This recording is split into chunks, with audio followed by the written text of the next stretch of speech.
wakwaba midi ede adwoa search him mesrel na wa subscribe to my channel me a notification bell on so for more news ebusuafo endra me de ensem bi ebetu dwa efa honorable Sam George ne ho na ensem ni na efa Ghana fo nsem omo ekeka ede ekire no ewa bra honorable ekọ Asempa FM ekosi senso a obi ebisa ne nsem ode ensem bi etu dwa efa Ghana yen first lady Mama Rebecca His Excellency na Nana Nigofuo adonere ho a enam so Ghana fo ekeka omo adwen ede ekire no na ensema Honorable Sam George ekan ye nam so Ghana fo ekeka omo adwen ede ekire no membo ne tofa kakra obi ebisa no say His Excellency na Nana Nigofuo ado say wa yade e woni ngo pram pa na honorable ekire say His Excellency o say wa yade because hospital we si bia momo akwan na no honorable ekire say ne ma His Excellency na Nana Nigofuo aye ni na no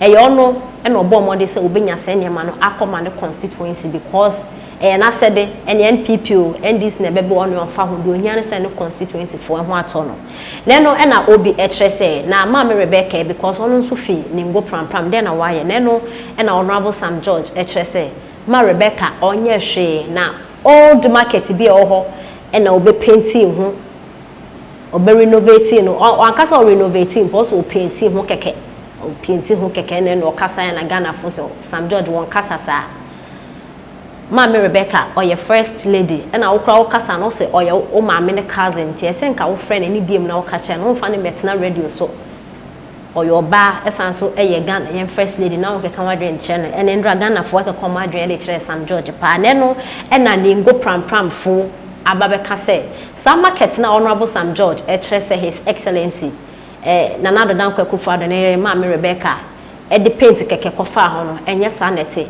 okosi no from scratch just say oko start ne foforo kra into the honorable Sam George e kan no oboa into oba out no make country Ghana for say His first lady Mama Rebecca legacy na Sam George e kire say nka Mama Rebecca ni kunwa bem ye say nka oja legacy wo hono me no omra no make country Ghana for say sa legacy no we ja wo hono a we see new market e de amom to reply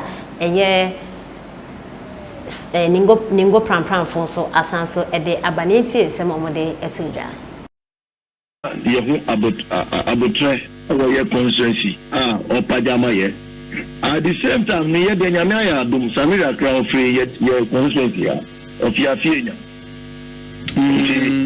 chia ema omunina na ye ko ye nim say nyame adum MPP bar power no 2017 Ningo Traditional Council now by then me na me constituency chairman nti me di Ningo Traditional Council na admin na tiapa na tigwem na ye ko ma first lady trinkwa na ye chia one ne ku na ye da wansi na mbom no honmu na na omahima no a omu kan ye hono omu se o se omu wa bai die ombese no omu di paibon so beta na ji won adwuma na ningo ye baby a omu ko anyahiem se bamu se u ko hospital a manu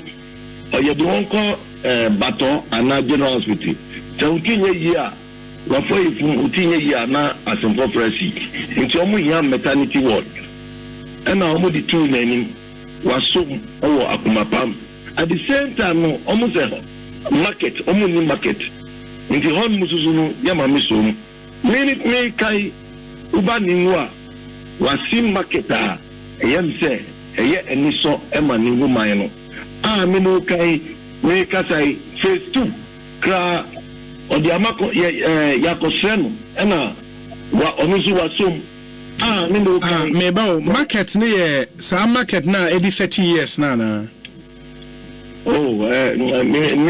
because honorable Sam George can say a 30-year-old market na de moya ne se mo painting ho mo se painting ho bio ni e wo mu se sa market no asase a market asase a esu katra omodi to Emma market for so many years. So into no bra ye ma me no ba ye no. Ena ahemfo no ko ta asase no eda ho. Nti obedi nwe djuma. Nti me kai mo ye chaswa mo de mo bra mo ba mo be ho. No, yenya pictures of the market inti omo a etie no oba Facebook a obehu pictures no market size a shared form no mebo good inti oba obehu market na ye ka ho asemi no we na mo spend be 400,000 Ghana cedis no is it for this market? Okay.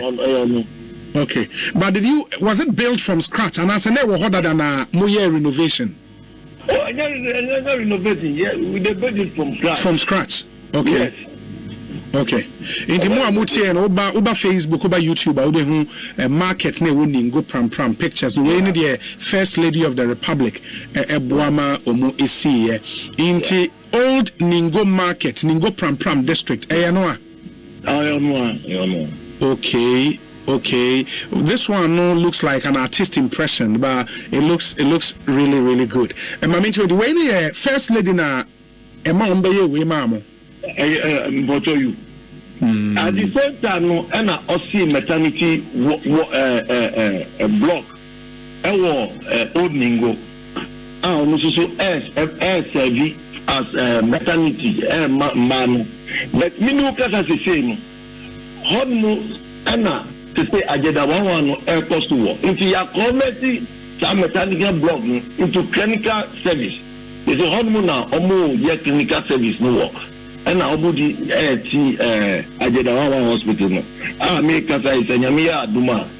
Modia contractors na airborne. And son, I have ready December cry commission. In the agenda 111, so okay. Jackson, where agenda 111? Okay, in the agenda 111, so pictures and ego a hono. Utumus Jumano Aquanima Kama. Okay, and when Nana Honorable Sam George Casse or lobby Mumunya contractor be a contractor near our capacity in Jonah air and Jumane fast ano. Say the same thing also okay. Sadino or the propaganda bro promise, but only one idea.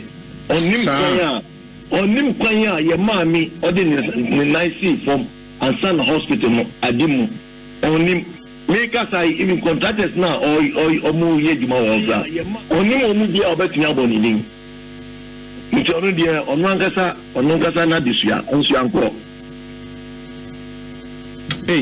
ba ono obo contractor ni dey say the same person are all ye Temampakadan railway line no.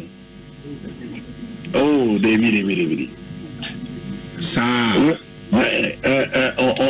On new idea. No, but into a contractor ben a agenda 111 hospital no more. Do you know the contractor? Oh, yeah, I think he mentioned that. Say Indian contractors, yes. Yeah, he mentioned that. Or one is Jubilee House, no, sure. But now we can say some George Nim Kwai on the fast so